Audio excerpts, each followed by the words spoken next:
Jean Tirole, prix Nobel d'économie, ou plutôt prix de la Banque de Suède en sciences économiques en mémoire d'Alfred Nobel. Jean Tirole, c'est bien sûr d'abord un homme grand, une silhouette dégingandée, on dirait presque un adolescent alors qu'il a dépassé la soixantaine, une voix un peu nasillarde comme ça presque, et puis une immense timidité derrière laquelle se cache une œuvre encore plus grande que cette timidité. Alors son œuvre, qu'est-ce que c'est ? Il a travaillé sur l'économie industrielle au sens anglo-saxon du terme, c'est-à-dire l'économie de l'entreprise. Là, il a essayé d'avoir une vision moins naïve que celle qu'on avait avant lui. Une vision où, au sein de l'entreprise, il y a des acteurs qui ont des logiques différentes, qui ont des informations à cacher. Ça s'applique très bien notamment dans les industries de monopole, dans les relations entre les monopoles et leurs régulateurs. Comment faire pour inciter le monopole à faire mieux, pour l'inciter à révéler les informations qui sont utiles aux régulateurs?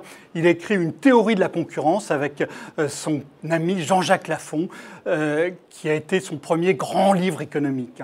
Il a ensuite fait une théorie de l'organisation industrielle où il explique toujours ces rapports très compliqués entre les différents agents au sein d'une entreprise, les actionnaires, les managers, les salariés, le régulateur. Comment organiser ça au mieux? Ces conseils sont utilisés dans le monde entier, dans l'industrie des télécoms, dans la banque, dans l'électricité, le chemin de fer. Il a travaillé aussi sur d'autres domaines, toujours avec cette approche, par exemple sur les produits bifaces. Un produit biface, c'est un produit qui a deux clients. Par exemple, la carte bancaire, il y a d'un côté le consommateur et puis de l'autre la boutique. Le consommateur ne paye pas, la boutique paye une commission à la banque. Comment organiser la tarification au mieux? Comment organiser surtout la réglementation de ces entreprises au mieux? Là aussi, Jean Tirole a eu un rôle tout à fait majeur. Et puis enfin dans la banque où il y a beaucoup d'informations qui doivent être révélées pour que le secteur soit régulé au mieux. Il avait insisté sur les déséquilibres qu'il peut y avoir au sein d'une banque entre les échéances des prêts et les échéances des emprunts, ce qu'on appelle le mismatch de maturité. Ce mismatch de maturité sur lequel il a travaillé au début des années 2000 a été au cœur de la crise de 2007 avec la faillite de Northern Rock et ensuite des problèmes de 2008 avec évidemment Lehman Brothers et AIG. Une œuvre donc absolument immense, mais ça ne s'arrête pas là. Jean Tirole, c'est aussi le président de la fondation Jean-Jacques Lafon, c'est-à-dire de l'Institut Fêtière de l'École d'économie de Toulouse. L'École d'économie de Toulouse, la TSE, elle est née il y a un peu plus de 20 ans. C'est Jean-Jacques Lafon, donc un grand complice de Jean Tirole qui l'avait créée. Jean-Jacques est décédé depuis d'un cancer. Je me souviens encore de sa fierté quand il m'avait dit « Je réussis à faire venir Jean Tirole ». Jean Tirole avait fait avant Polytechnique, l'école des ponts.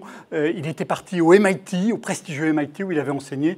Et donc Jean-Jacques Lafon l'avait fait revenir à Toulouse. À Toulouse, Jean Tirole a continué ses travaux. Il a été directeur scientifique de l'Institut d'économie industrielle, d'où est sortie, si je puis dire, l'école d'économie de Toulouse.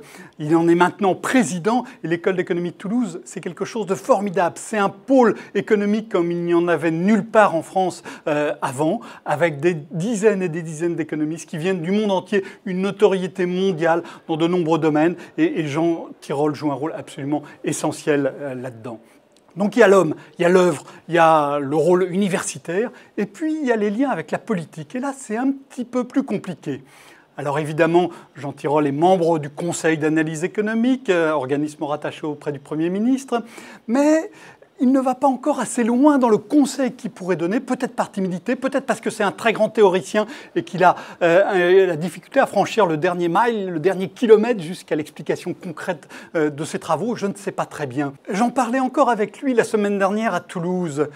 Les politiques, disait-il, laissent 90% de nos travaux de côté, ils ne s'y intéressent pas. Mais je pense qu'il est possible d'aller plus loin. Jean Tirole, si ce prix peut vous aider à vous donner la confiance en vous que vous devriez avoir, si ce prix pouvait vous permettre d'aller encore plus auprès des politiques, expliquer vos travaux, pourquoi ils sont importants, leur donner les conseils dont ils ont besoin, alors ce prix serait merveilleusement utile.